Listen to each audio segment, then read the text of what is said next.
گزارش‌های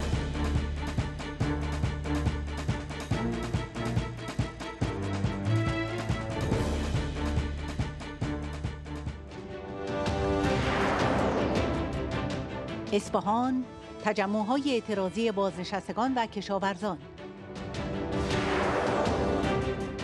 گزارش‌های تظاهرات روز جهانی زن در واشنگتن و راهپیمایی در مقابل کاخ سپید. سخنرانی شیلا جکسون لی، نماینده کنگره آمریکا، در همبستگی با مقاومت ایران. سخنرانی آدام ارلی، سخنگوی پیشین وزارت خارجه آمریکا. The regime in Iran has appointed Ibrahim Ra'isi as its new Minister of Justice, the man who was a member of the death committees, which was responsible for the deaths of 30,000 of your fellow Iranian citizens. That tells us more than anything the direction that the Iranian regime is going and why. Because they're afraid. They're afraid of losing their jobs, and inshallah they will very soon. لیندا چاوز، مدیر پیشین روابط عمومی کاخ سپید و رئیس مرکز فرصت‌های برابر. محکومیت گماشتن یک هیولا در رأس قضائیه حکومت آخوندی. What we see this month alone is that the man who was responsible for the killing not of 300 people, not of 3,000 people, but of 30,000 people in 1988, Ibrahim Ra'isi, has been named to the head of the judiciary. How can there be freedom? مجیزگویی‌های مشمئز کننده از آخوند جلاد ابراهیم رئیسی از سوی نمایندگان مجلس ارتجاع. جواد ظریف و اسحاق جهانگیری، معاون اول روحانی، که در جدال‌های نمایش انتخابات سوابق ننگین وی را به رخ او می‌کشید. من خواهش میکنم کاندیدای محترم از سابقه خودشون نترسن، سابقهشون شفاف به مردم بگن. کسی که بیشترین سابقه حضور در قوه قضائیه داره و باید پاسخگوی 30 و چند سال عملکرد قوه قضائیه باشه آقای رئیسیه.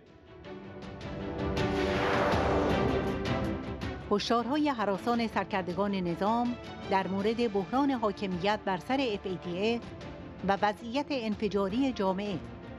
واعظی، رئیس دفتر روحانی: مایوس شدن مردم میتواند به جدایی مردم از نظام منتهی شود و هر صدایی باعث ایجاد شکاف در حاکمیت شود، بازی کردن در زمین دشمن است. هیئت حقیقتیاب سازمان منع تسلیحات شیمیایی: رژیم اسد در منطقه دومای سوریه در آوریل 2018 از گاز کلور استفاده کرده است. بیانیه وزارت خارجه آمریکا: کسانی که به استفاده از سلاح شیمیایی متوسل می‌شوند باید مورد حسابرسی قرار گیرند.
با درود، اینجا میدان انقلاب سیرجان است.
گردهمایی و راهپیمایی در واشنگتن همزمان با روز جهانی زن در حمایت از مقاومت و قیام مردم ایران.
جمعه 8 مارس، روز جهانی زن، ایرانیان آزاده از سراسر آمریکا با برگزاری گردهمایی و تظاهراتی در واشنگتن در میدان فریدم پلازا به سوی کاخ سفید راهپیمایی کردند.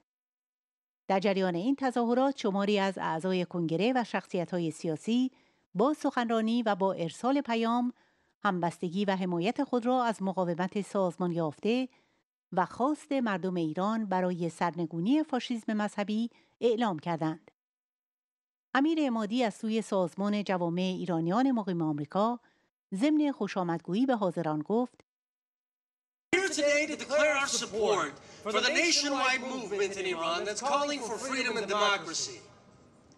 The uprising that began in December of 2017 is continued. Its demand is to end the religious dictatorship. And our native land, Iran, has witnessed several waves of unprecedented nationwide protests, strikes, and demonstrations in both large and small cities.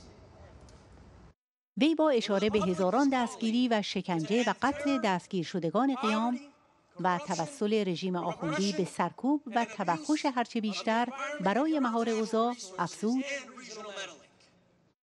One clear indication is the new appointment of the head of the judiciary, ابراهیم رئیسی, a repressive mullah infamously known for his role in the death commission in the 1988 massacre of 30,000 political prisoners, mostly members of the MEK. Yet the people of Iran are not giving up. There is not a day that goes by in Iran where posters of Iranian leaders are not set on fire. There is not a day that goes by where slogans in favor of the Iranian resistance is not written on the walls. These are just a few of the examples of the efforts by the resistance units inside Iran. This is the work of the Underground Resistance Council in every city. And we are so proud to stand here and support and ensure their voice is heard here in Washington, D.C.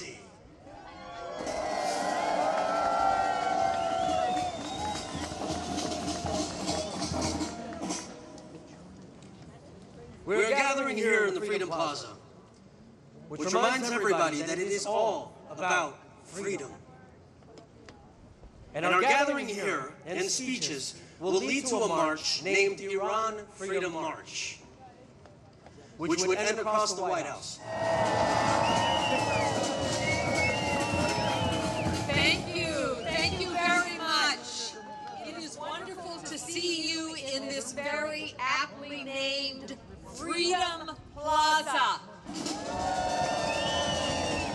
What all of you want, what I want, what the American people want, and most importantly, what the people of Iran want is freedom. But that freedom will not come unless there is regime change in Tehran. We have heard for too long promises that there was moderation coming to Iran, that the current leaders of Iran, Mr. Rouhani, would bring a measure of moderation, but that has not happened. What has happened is a regime that continues to engage in extrajudicial killings, that continues to oppress the Iranian people.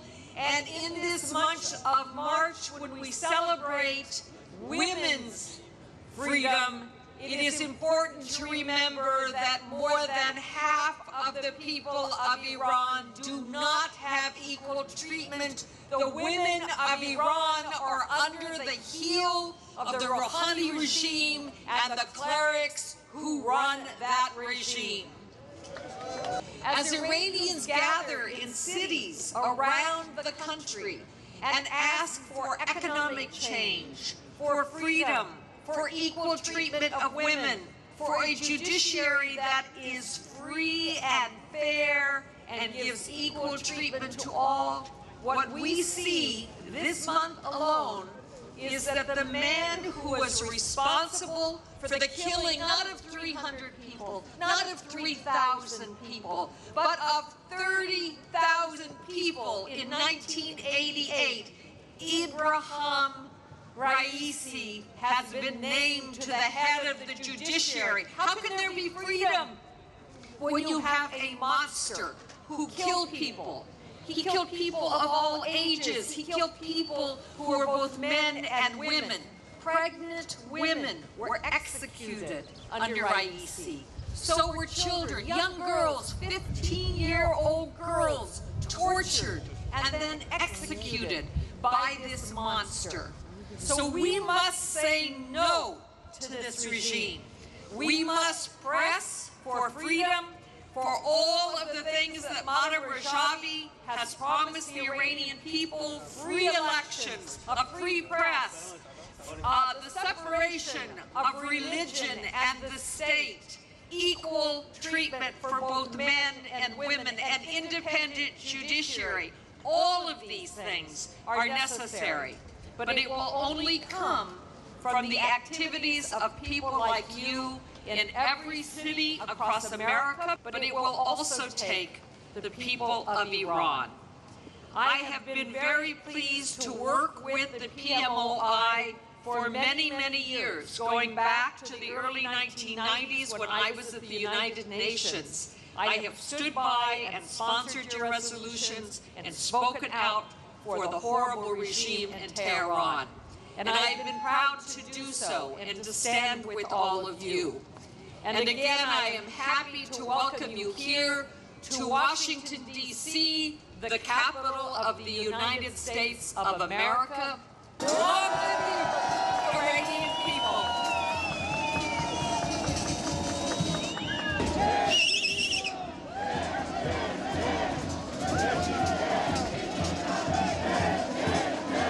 My brothers and sisters, no rain, no sleet, no snow will stifle the strong commitment of freedom that all of us believe in. I salute your courage for being here, even in a nation when we can speak freely, and that we stand against oppression. I am committed to a free and democratic Iran.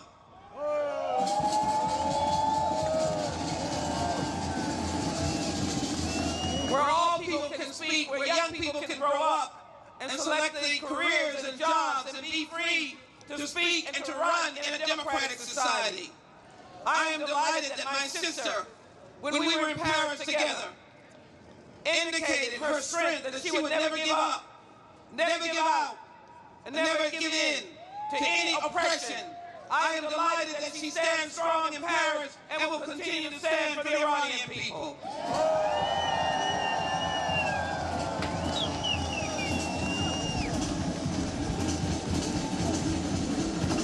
Our voice is one of light, it is one of strength. And I believe in what you believe in. The Iranian people want regime change. We want people to do it in a democratic manner, in a strong manner. We want the nuclear capacity to be contained so that we can focus on the investment in the people of Iran. We thank you so very much for the leadership that you've given. I am a believer in democracy. I'm a believer in your strength. I'm a believer in your determination, your perseverance. I am here to support the young people of Iran. We will live on forever and freedom will come. Change, change, change! Regime change in Iran! Change, change, change! Regime change in Iran! Change, change, change! Regime change in Iran! It's a little bit chilly out here, but I don't think you're going to let a little cold weather stop you, are you?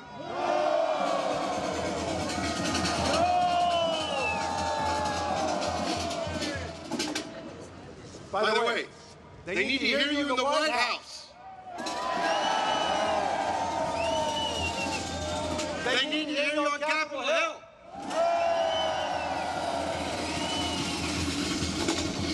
There are millions of Iranians who don't let prison or torture or hunger or death stop them from protesting. Do you stand with them? Yes or no?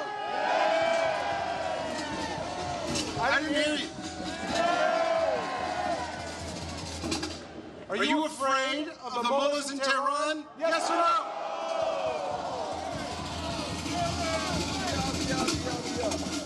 Do they speak for the people of Iran? Are you ready to take your country back?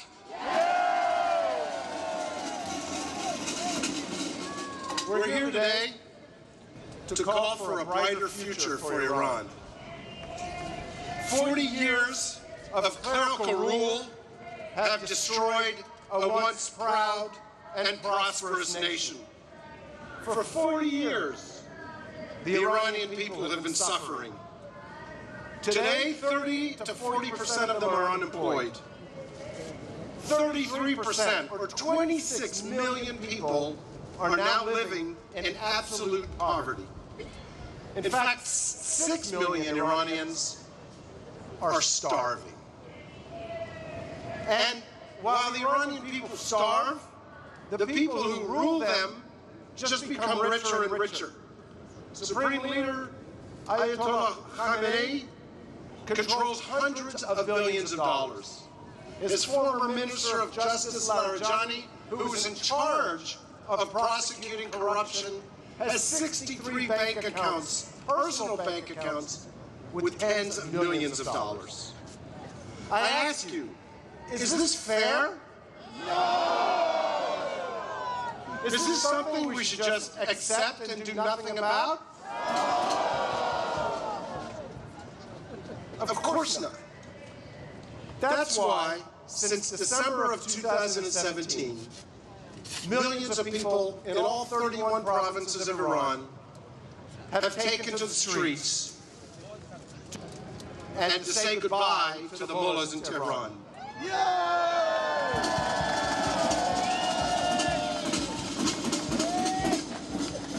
And what has the regime done? Everything in its power to stop them and to silence them. But still the protests continue. And what this tells us is that the regime cannot stop the people of Iran.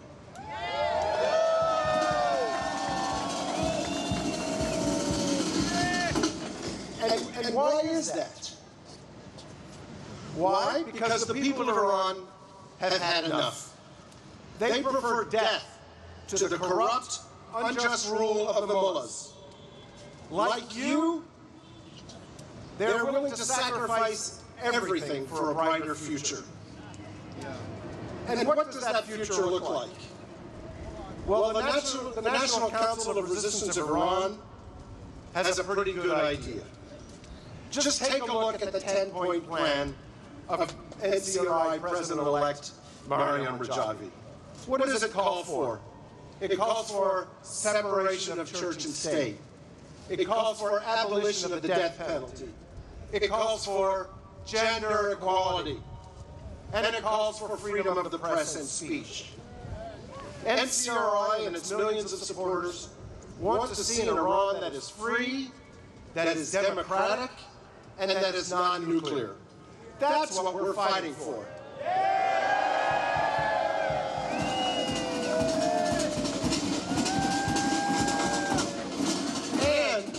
And that's what the regime of Tehran fears the most. That is why it views NCRI and the Mujahideen al-Khalq as an existential threat. That is why they tried to bomb the Free Iran rally in Paris last June. That is why the regime orchestrated 3 major terrorist attacks in the United States, France, and Albania. It is why President Rouhani personally called French President Macron to demand that he limit the activities of the NCRI in France. Alhamdulillah, Macron refused. It is also why the regime in Iran has appointed Ibrahim Ra'isi as its new Minister of Justice. The man who was a member of the death committees, which was responsible for the deaths of 30,000 of your fellow Iranian citizens. That tells us more than anything the direction that the Iranian regime is going and why. Because they're afraid. They're afraid of losing their jobs, and inshallah they will very soon.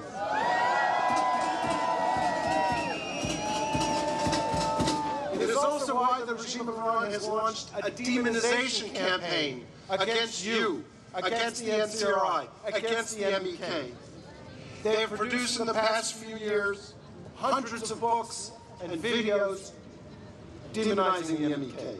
They offered a Canadian think tank $80,000 to refer to the MEK as a cult. What does all this tell us? It tells us that the MEK, the NCRI, and all of you are effective. You're having an impact. Nothing speaks to the success of your efforts than that the Iranian regime wants to silence you, wants to kill you, wants you to go away. It tells us that the Iranian regime is willing to use every power they have to destroy you. Are they going to succeed? No! The more they attack you, the more they strengthen you. And the more they strengthen our resolve. That's what they need to understand. And that's why we're here today, to send them an unambiguous message. We will not go away. You cannot make us go away. The only people who are going to go away are you.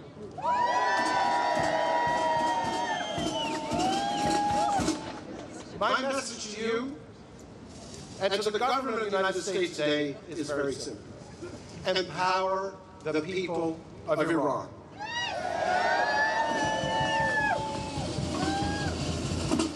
They are strong. They are capable. And they're determined to succeed in overthrowing this evil and illegitimate regime. The future is in your hands. Nothing and no one can stop you. Thank you very much.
عرض سلام. خبرهای این ساعت را با گزارشی از اعتراضات مردمی علیه چپاول و ستم رژیم آخوندی ادامه می‌دهیم.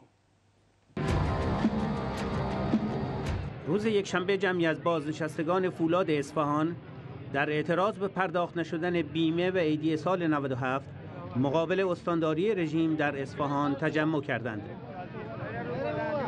این تجمع در شرایطی برگزار شد که شمار زیادی از ماموران سرکوبگر انتظامی و لباس شخصی‌های رژیم در صحنه حضور داشتند.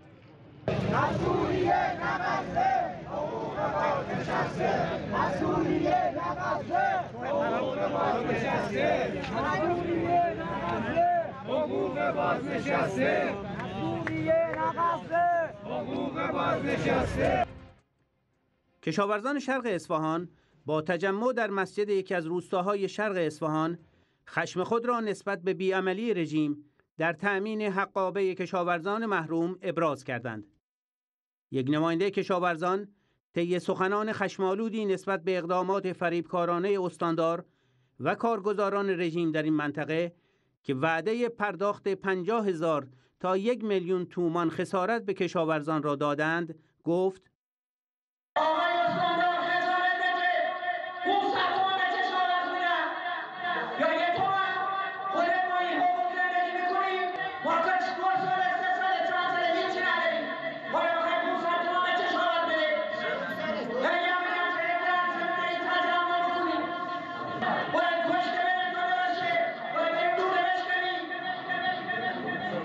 شیشه بشکنیم، در بشکنیم. دروغ میگم، به چندی دروغ میگم.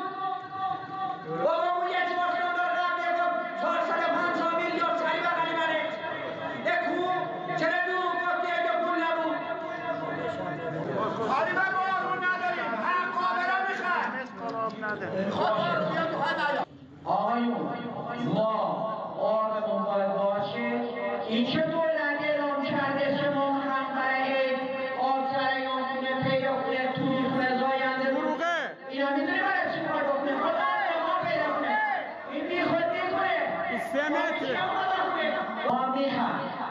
حالا این خسارت هایی که باید بپردازه بیشتر بپردازه و کلنی خسارتی ما رو باید حساب کنه و نیست رو بپردازه.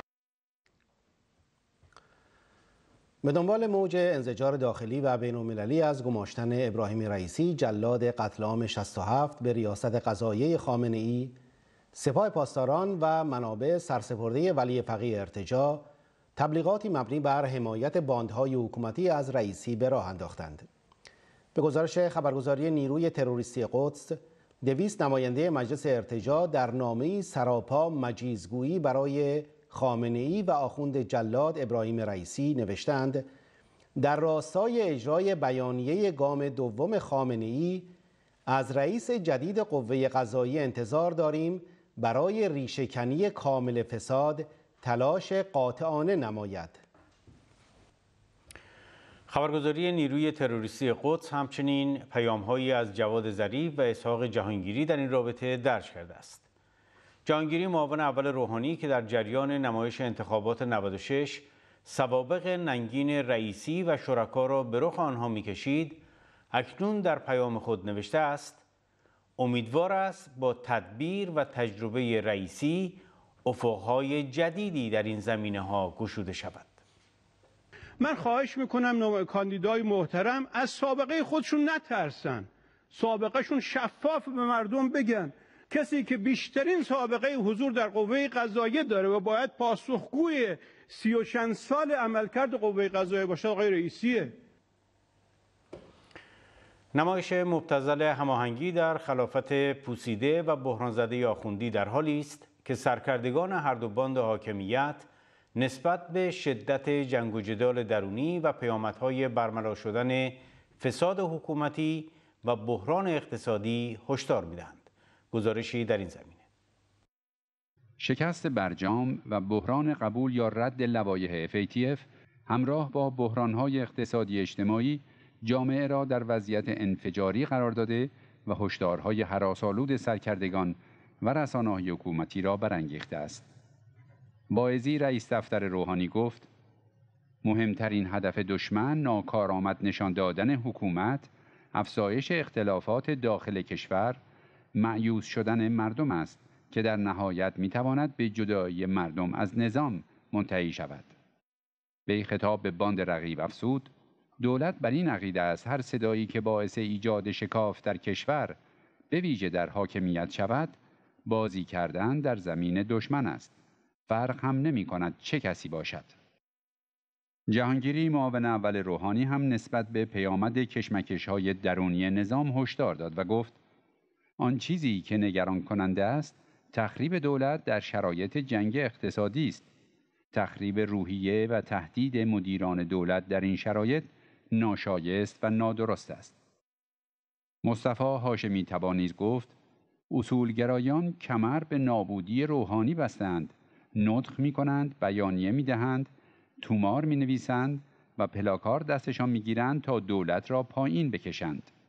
وی افزود: شرایط سخت است، خیلی سخت، به قدری سخت که هیچ کس حق ندارد حتی کوچکترین اشتباه یا کوتاهی داشته باشد. صالحی معاون روحانی و رئیس سازمان انرژی اتمی رژیم هم هشدار داد تفرقه در این شرایط برای ما سم است.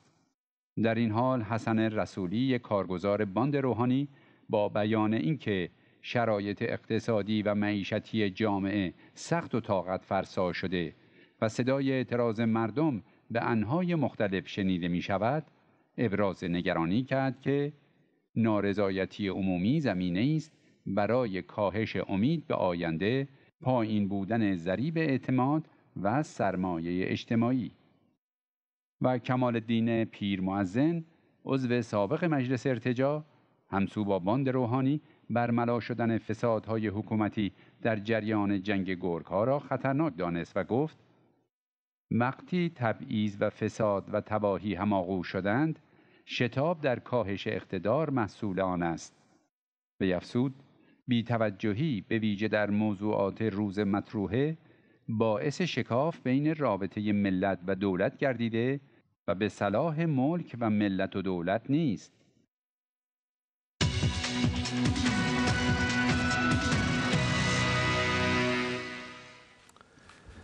به ادامه خبرها توجه فرمایید. به دنبال اعلام رسمی مسئولیت رژیم بشار اسد در کاربرد تسلیحات شیمیایی در دوما از سوی هیئت حقیقتیاب، آمریکا اعلام کرد کسانی که به استفاده از سلاح شیمیایی متوسل می‌شوند باید مورد حسابرسی قرار گیرند. هیئت حقیقتیاب سازمان منع تسلیحات شیمیایی در گزارش نهایی خود پیرامون به کارگیری تسلیحات شیمیایی در منطقه دومای سوریه در 7 آوریل 2018 نتیجه گیری کرد که حکومت بشار اسد از گاز کلور استفاده کرده است.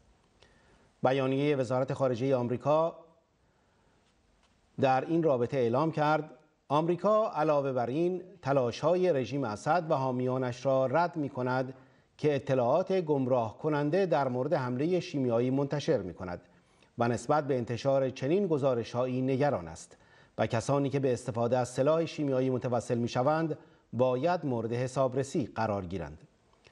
بر اساس گزارش هیئت حقیقتیاب، گاز شیمیایی توسط سیلندرهایی از هوا پرتاب شده و ادعای رژیم بشار مبنی بر اینکه سلاح شیمیایی توسط اپوزیسیون تهیه شده رد گردیده و تاکید شده است رژیم اسد مسئول این حمله شنیع با تسلیحات شیمیایی است.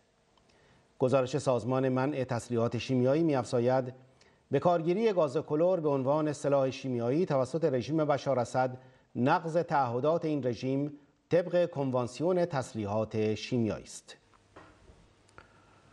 در ونزوئلا روز شنبه مخالفان مادورو در پایتخت و بسیاری از شهرهای این کشور تظاهرات کردند.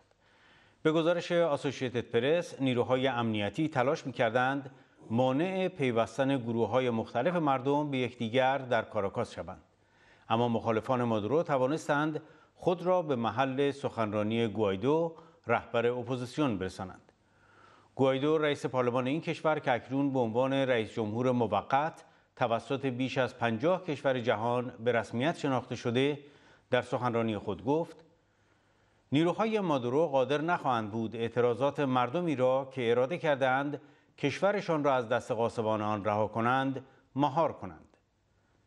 به دنبال این تظاهرات مایک پومپئو وزیر خارجه آمریکا طی پیامی نوشت کارکنان بخش دولتی با گوایدو همراهی کردند تا برای ونزوئلای بهتر همسوگند باشند. صبح یکشنبه 1 فروند هواپیمای مسافربری اتیوپی سقوط کرد. این هواپیما از آدیس آبابا پایتخت اتیوپی به طرف نایروبی پایتخت کنیا پرواز می‌کرد. سخنگوی هواپیمایی اتیوپی گفت هواپیمای بوئینگ 737 با 149 مسافر و 8 خدمه تنها 6 دقیقه پس از برخاستن از فرودگاه آدیس آبابا دچار حادثه شد و سقوط کرد. عملیات جستجو و نجات حادثه دیدگان این پرواز در حال انجام است، ولی هنوز تعداد دقیق کشته شدگان یا بازماندگان احتمالی این سانحه مشخص نشده است. بینندگان عزیز، در پایان خبرهای این ساعت توجه شما را به عناوین خبرها جلب می‌کنیم. خدا نگهدار همگی شما.